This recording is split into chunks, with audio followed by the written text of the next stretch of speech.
Good morning students.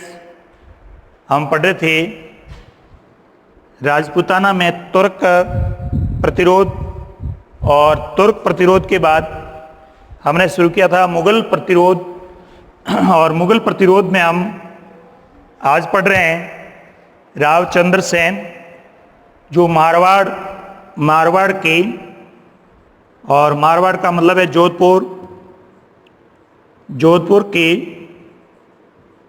Rathore राजघराने से संबंधित है, यानी ये राठौड़ वंश से संबंधित है। हम देखते हैं हमारे राजपूताना क्षेत्र में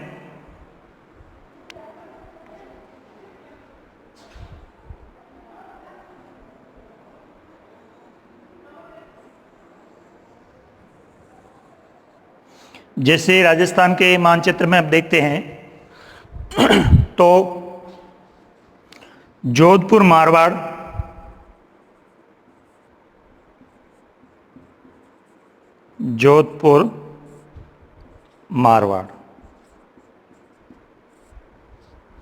और इधर हम बात करते हैं तो दिल्ली, और दिल्ली में मुगल सत्ता स्थापित हो गई। बाबर के द्वारा स्थापित मुगल सत्ता 1526 से 1530 तक बाबर रहा, जहीरुद्दीन मोहम्मद बाबर। उसके बाद 1530 में हुमायूं आ गया, और हुमायूं को पराजित करके 1539-40 में हुमायूं को पराजित करके और दिल्ली में सूरवंश के शेर शाह सूरी ने शासन स्थापित किया। शेर शाह सूरी ने यहाँ शासन स्थापित कर लिया। जब दिल्ली में सूरवंश के शेर शाह सूरी शासक थे, उस समय यहाँ हमारे राजपूताना की क्या स्थिति थी? जोधपुर के शासक थे राठौड़ मालदेव या राव मालदेव, और राव मालदेव के पुत्र थे, जो राव मालदेव के पुत्र थे उसमें रायमल, चंद्रसेन और उदय सिंह, ये पुत्र थे।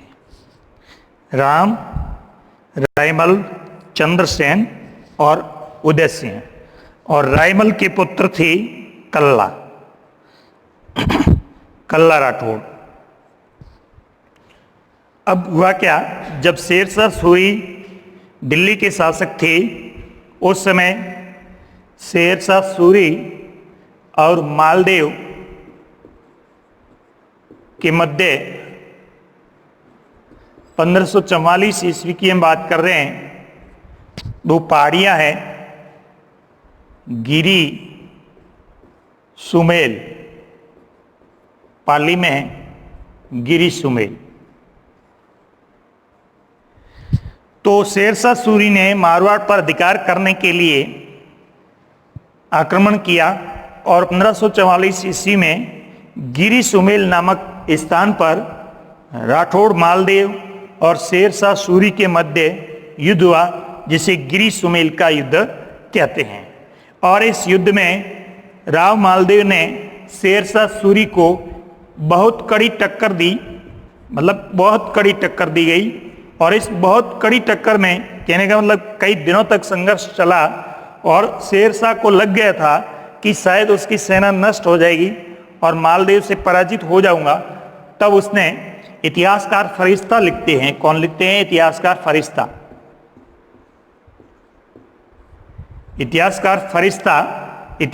फरिश्ता ये लिखते हैं कि इस समय शेर शाह सूरी घोड़े से नीचे उतर करके खुदा से ये अरदास करनी पड़ी, खुदा से मांगना पड़ा कि कैसे भी हो मेरा राज्य बचे। और फिर अचानक उनकी जीत हो गई, और जीत के बाद शेरशाह सूरी ने कहा था कि मैं मुट्ठी भर बाजरे के लिए हिंदुस्तान की बादशाह खो दूंगा। शेरशाह सूरी ने कहा था मैं मुट्ठी भर बाजरे के लिए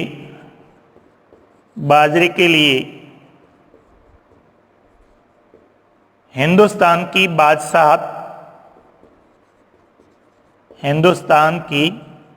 बादशाहत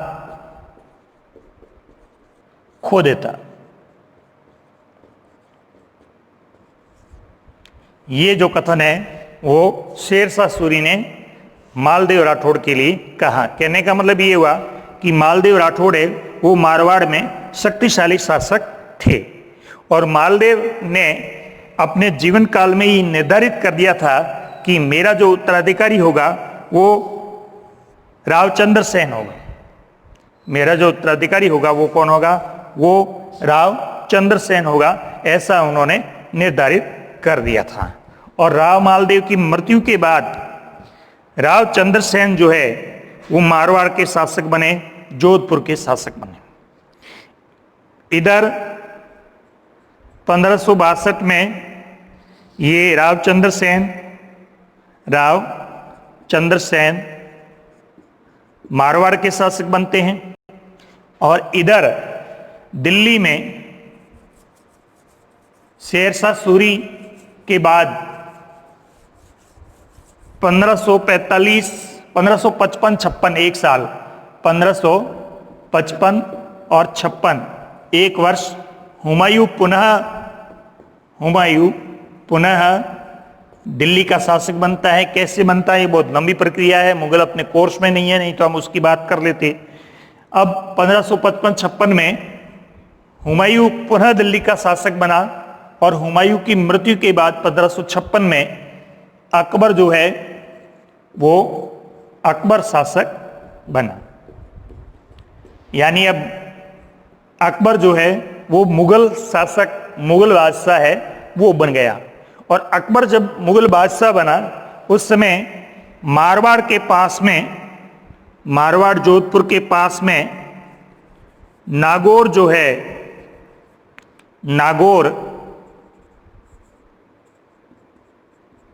नागौर एक मुस्लिम रियासत थी,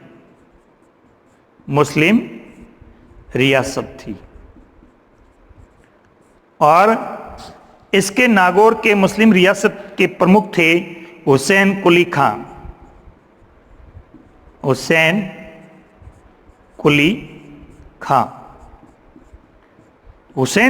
इस समय नागौर के मुस्लिम रियासत थी, उसके प्रमुख थे या किलेदार थे।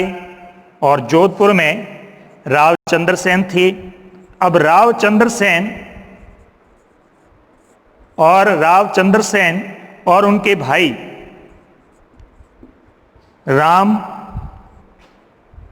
रायमल और इनके उद्देश्य के मध्य संघर्ष प्रारंभ हुआ ये कि सोजत, इधर पाली है, पाली सोजत पाली, और इधर जालोर में भादरा जोन, और इधर सिवाना का क्षेत्र। तो सिवाना, भादरा जोन, सोजत, और इधर जोधपुर में इधर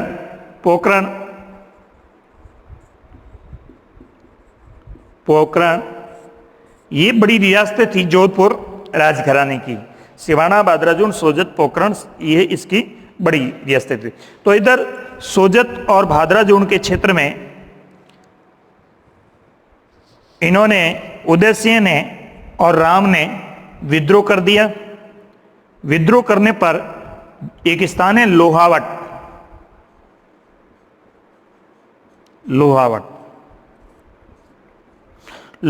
नामक स्थान पर रावचंद्र सेन और इनके मध्य संघर्ष हुआ, जिसमें उदय सिंह घायल हुआ। राम और उदय सिंह जो है ये रायमल मर गया और ये दोनों जो है वो चले गए हुसैन कुली खां के संरक्षण में। ये दोनों हुसैन कुली खां के संरक्षण में चले गए और कल्ला जो है वो रावचंद्र सेन के साथ था, ध्यान रहे। और कल्ला को सोजत और भादरा जोन का प्रमुख है वो कल्ला को नियुक्त किया गया, कल्ला राठौड़ को नियुक्त किया गया। अब इस समय क्या होता है, अकबर जो है वो राजपूतों के प्रति एक नीति जारी करते हैं जिसका नाम है सुलह-ए-कुल की नीति। सुलह-ए-कुल की नीति। सुलह-ए-कुल की नीति का मतलब है समझौते की नीति, अर्थात राजपूताना क्षेत्र का वो सहयोग प्राप्त करना चाहते थे। और इस समय क्या स्थिति थी, इस समय बीकानेर और जैसलमेर, बीकानेर के राव कल्याणमल,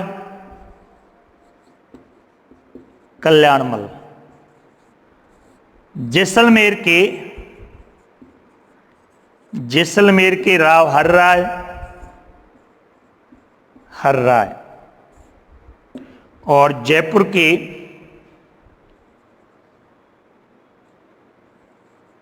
भारमल भगवान दास ये थे। और जोधपुर में रावचंद्र सेन और चंद्रसेन के भाई ये वो रावचंद्र सेन के विरोधी थे। ऐसी अवस्था में 1570 में अकबर ने राजपूताना में दूसरा शिविर लगाया। यानी अकबर जो है 1562 में पहले दिल्ली से अजमेर जियारत की थी, ख्वाजा शाह की दरगाह पर दिल्ली से अजमेर जियारत की थी। उस समय जयपुर राजघराने ने यानी भगवान दास और भारमल ने अकबर की अधीनता स्वीकार कर ली थी। उस समय अकबर जो है वो सांगानेर, जयपुर के पास एक स्थान है सांगानेर और ये सांबर, वहां पर रुके थे, वहां दरबार लगाया था। और इस बार अकबर ने जो है 1570 में नागौर में दरबार लगाया। और दरबार लगाने के पीछे उद्देश्य ये था कि अकबर ने पहले घोषणा की थी कि इस समय राजपूताना में अकाल पड़ा है, दुष्काल पड़ा था, दुष्काल पड़ा था और यहाँ पानी की बहुत कमी हो गई थी। और ऐसी अवस्था में यहाँ नागौर के अंदर एक तालाब बनाया गया था जिसका नाम था शुक्र तालाब।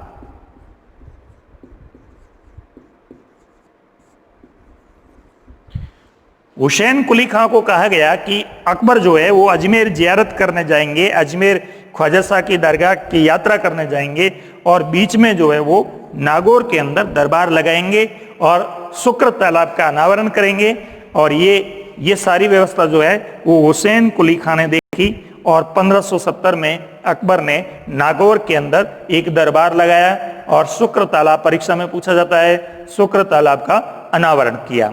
जब यहाँ एक आदेश जारी किया कि भाई सभी जो राजपूत है, राजपूत शासक जो है वो मेरे दरबार में लाए जाए।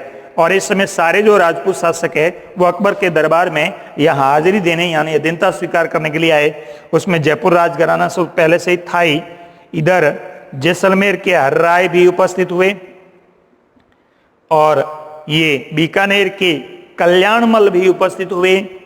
और कल्याणमल के पुत्र जो है राय सिंह वो भी उपस्थित हुए।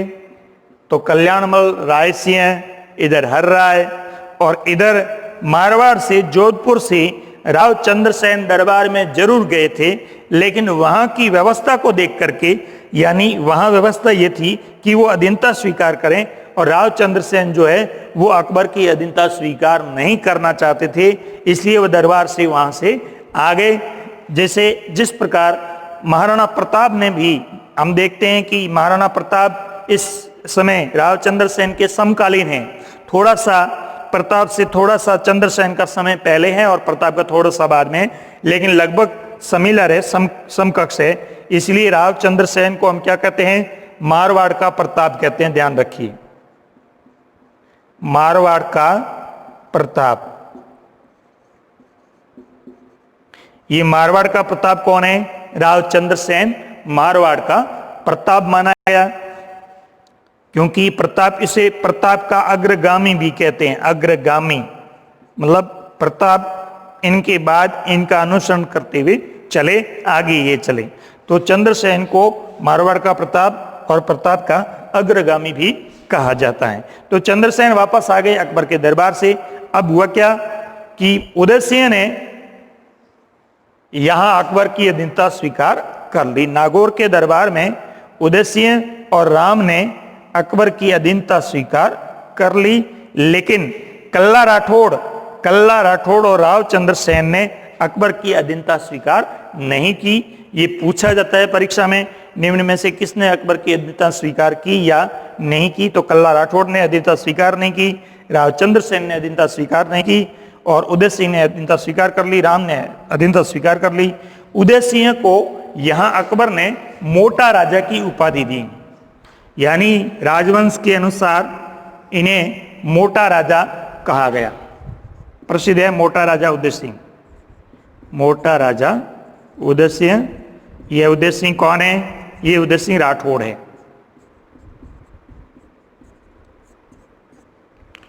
तो अब घटनाक्रम यहां आकर के पहुंच गया कि अकबर ने दरबार लगा लिया और मारवाड़ के आसपास के जो शासक थे उन शासकों ने अकबर की अधीनता स्वीकार कर ली। अकबर के दरबार में टैक्स देना, कर देना स्वीकार कर लिया गया। लेकिन मारवाड़ एक ऐसी रियासत है जहां पर ये रावचंद्र सेन जो है ये है और ये अधीनता स्वीकार नहीं करने वाले हैं। ऐसी अवस्था में अकबर ने क्या किया, रावचंद्र सेन को पकड़ने के लिए पहली बार हुसैन कुली खां को नियुक्त किया।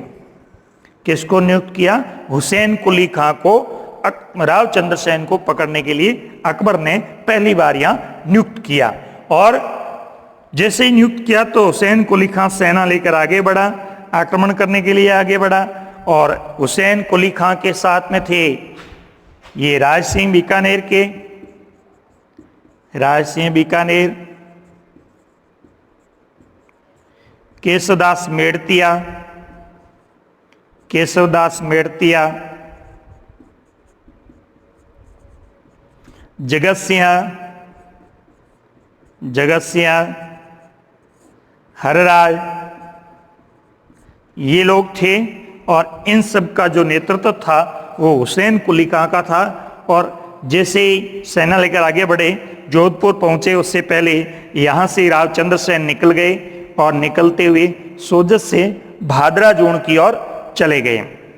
और इन्होंने जो है वो मारवाड़ पर अधिकार कर लिया। और अधिकार करने के बाद अकबर ने राय सिंह को जोधपुर का किलेदार नियुक्त किया, प्रशासनिक अधिकारी।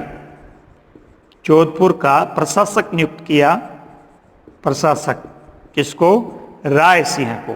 राय सिंह और बीकानेर को जोधपुर का प्रशासक जो है वो अकबर ने बनाया। अकबर ने इसे जोधपुर का प्रशासक नियुक्त कर दिया। हुसैन कुली खां ने प्रयास किया, लेकिन रावचंद्र सेन जो है वो पकड़ में नहीं आए। और कल्ला राठौड़ ने हुसैन कुली खां की सेना को रोका और अपनी वीरता का प्रदर्शन किया कल्ला राठौड़ ने। और कल्ला राठौड़ ने अपनी वीरता का प्रदर्शन करते हुए इनको पराजित किया। हुसैन कुली खां की सेना है वो वापस आ गई और कल्ला राठौड़ जो है वो शहीद हो गए। अब उसके बाद पकड़कर हुसैन कुली खां नहीं आए, इसीलिए अब दूसरी बार जो अकबर का प्रधान सेनापति है, दूसरे अभियान में अकबर का जो प्रधान सेनापति है, ये 1573 की बात है, 73-74 की बात है। 1573-74 में दूसरी बार जलाल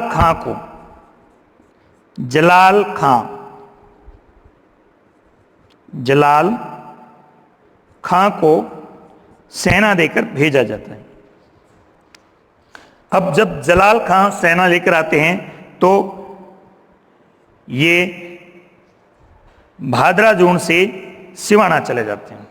रावचंद्र सेन जो है वो एक पहाड़ियों में घन चक्र की तरह चलते रहे और छापामार युद्ध प्रणाली से लड़ते रहे। छापामार युद्ध प्रणाली से लड़ते रहे। और अब किसको भेजा? जलाल खां को भेजा। जलाल खां ने आक्रमण किया, लेकिन जलाल खां इस आक्रमण में जो रावचंद्र सेन के सेनापति थे देवीदास, रावचंद्र सेन के सेनापति देवीदास ने जलाल खां को मार दिया।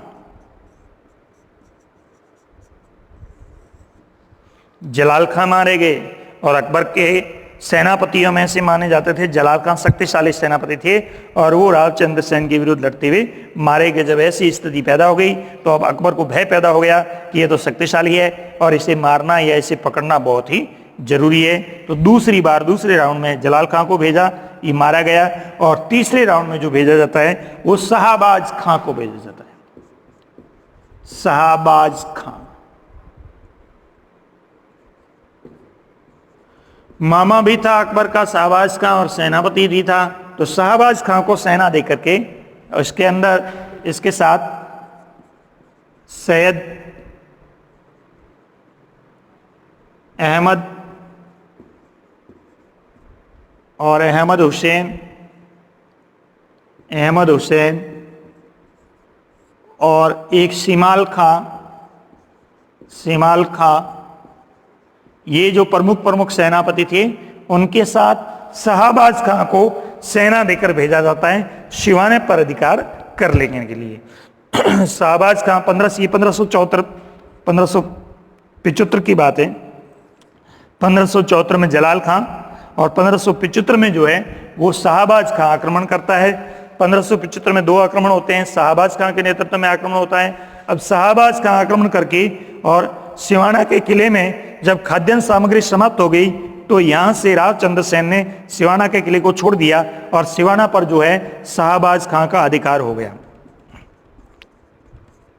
शाहबाज खां ने सिवाना पर अधिकार कर लिया और रावचंद्र सेन जो है वो सिवाना से निकल गए। और सिवाना से निकलने के बाद इधर वापस पाली की तरफ से, सिवाना से निकलने के बाद पहले ये पोखरण गए थे। पोखरण, ये जो पोखरण है इनकी जागीर थी, तो ये पोखरण आ गए।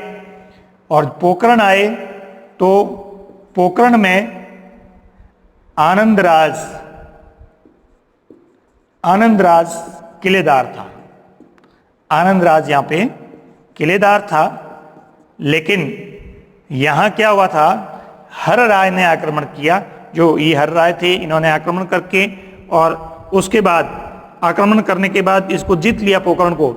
लेकिन रावचंद्र सेन ने जब पोखरण को वापस मांगा तो इस समय बीकानेर के जैसलमेर के हर राय ने ये पोखरण दिया नहीं। पोखरण यहाँ है, पोखरण दिया नहीं।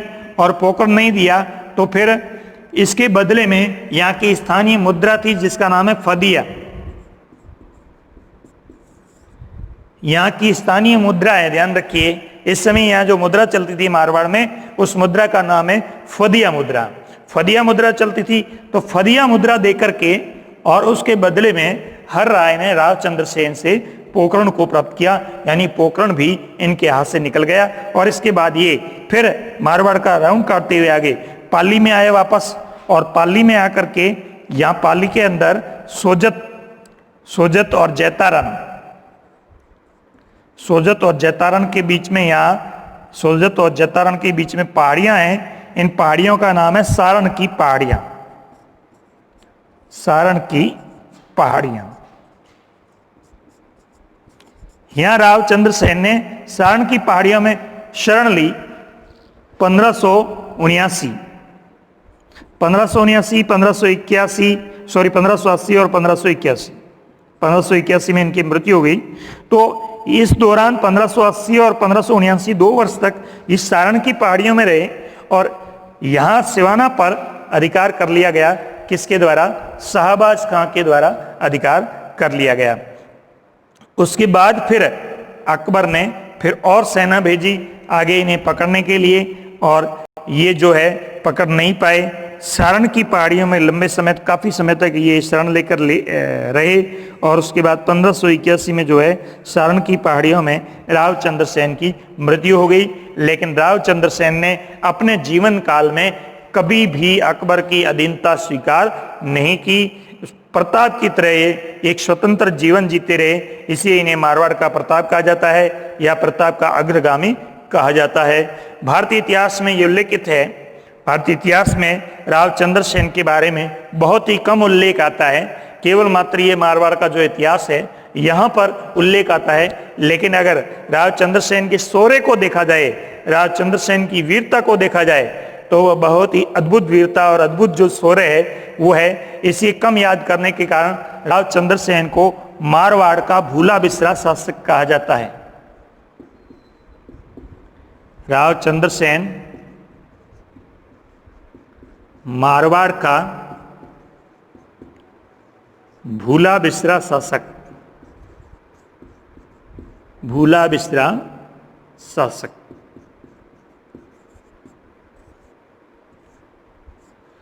राव चंद्रसेन को मारवाड़ का भूला बिसरा शासक इसलिए कहा जाता है क्योंकि इतिहास में उनका उल्लेख बहुत ही कम आता है और कम उल्लेख आने के कारण इन्हें मारवाड़ का भूला बिसरा शासक कहा जाता है। स्टूडेंट्स, अब इसमें से हम ये देखते हैं कि हमारे लिए क्या परीक्षा में पूछा जा सकता है। सबसे पहली बात यह है कि राव चंद्रसेन जब मारवाड़ के शासक थे तो उस समय सबसे पहले तो हमें देखना है कि राव चंद्रसेन के पिता का नाम क्या है, राव मालदेव। राव मालदेव के समय दिल्ली में शासक कौन थे, शेरशाह सूरी। शेरशाह सूरी और मालदेव के मध्य कौन सा युद्ध हुआ, 1544 में गिरी सुमेल का युद्ध हुआ। गिरी सुमेल के युद्ध में बड़ी मुश्किल से शेरशाह सूरी जीत पाए और शेरशाह सूरी ने कहा था कि मैं मुट्ठी भर बाजरे के लिए हिंदुस्तान की बादशाह खो देता। उसके बाद आता है कि मालदेव के कितने पुत्र थे, 4, राम, रायमल, चंद्रसेन और उदय सिंह। और रायमल का बेटा था कल्ला। कल्ला का नाम इसलिए महत्वपूर्ण है क्योंकि कल्ला ने अकबर की अधीनता स्वीकार नहीं की। और इस समय मालदेव ने अपना प्रतिनिधि किसे नियुक्त किया, मारवाड़ का राव चंद्रसेन को नियुक्त किया। राव चंद्रसेन और उसके भाई उदय सिंह, राम और इनके बीच में संघर्ष प्रारंभ हुआ। संघर्ष प्रारंभ हुआ तो एक युद्ध भी हुआ, लोहावट का युद्ध।